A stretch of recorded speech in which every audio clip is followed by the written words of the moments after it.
Welcome, welcome, welcome. Welcome to another episode of Jamelia's Soft Life. If you're just joining us, welcome. Be sure to subscribe, like, comment, and share our videos. Of course, this channel is about the journey.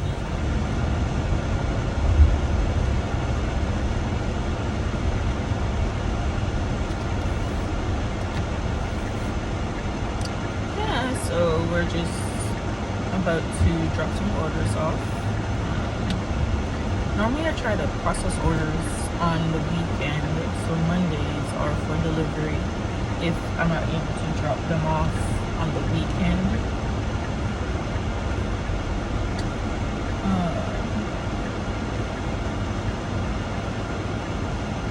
I'm just trying to get up spots.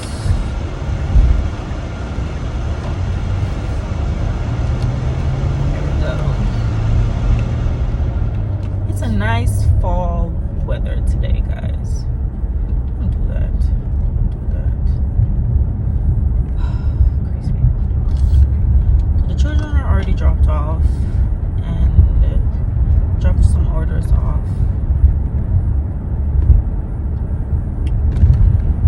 So let's talk about this business. So Jamelia's Skin Treats is licensed. We are licensed. And a lot of persons probably are contemplating, opening your own business. Skincare is a nice avenue to get started in because everyone likes skincare products. And we live in a world where the weather changes and all those harsh negatives against the skin. So first things first, you want to be able to decide what kind of business you want to start. So it doesn't necessarily have to be skincare. You want to be able to decide what's your niche. So in other words, what area you want to specialize in. Then once you figure that out, you want to be able to get your target audience. So you're gonna be geared towards a specific type of population, such as the older generation, younger people. And then once you figure that out, you want to decide, okay, do I want to do a sole proprietorship, or a limited liability, or it's a partnership between you and someone else, or a group of people who have decided to start a business. Once you've decided on that, you want to register with your local state. So just deciding on the type of business does not necessarily mean that you are licensed for your state. So that's an important component that you want to remember. Once you're licensed, you want to be able to, depending on the type of business structure that you've chosen, you want to register for sales tax. And sales tax it differs based on the state that you're in. The state that I'm in, it's local tax is 7 plus an additional 2.75 based on the county that you're in. And then once you've done that, but kind of backtracking here, you want to decide what your name of your business is. So that's very important. You want to choose a name that speaks to what you're doing. So if it's service, it speaks to the service type. If it's sale, it speaks to the product type. So that's most importantly too in the initial phases of trying to decide, what type of business you want to get started. So we've gone through the licensing, we've gone through the name, we've gone through the business structure, we've gone through what your target audience is going to be. So once you've done all of that, you want to then move to, okay, branding. Because branding is very important, because in branding you are saying, hey, this is us, you know, this is what we're putting out.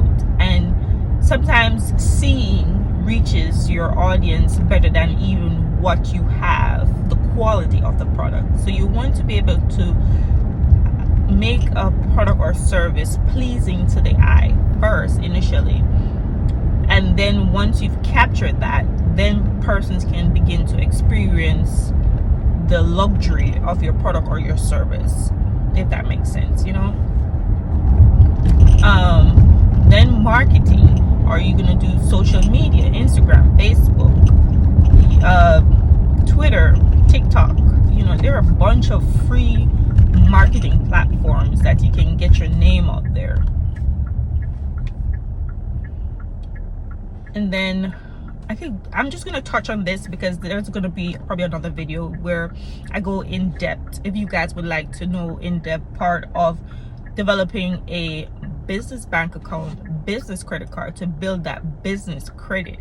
Because there are a lot of benefits out there in having a business and structuring it in a way that you can benefit from it from a business perspective, and being able to invest in your business, not just from your personal funds but from the business funds. So that's another in-depth discussion that, you know, we can have as well.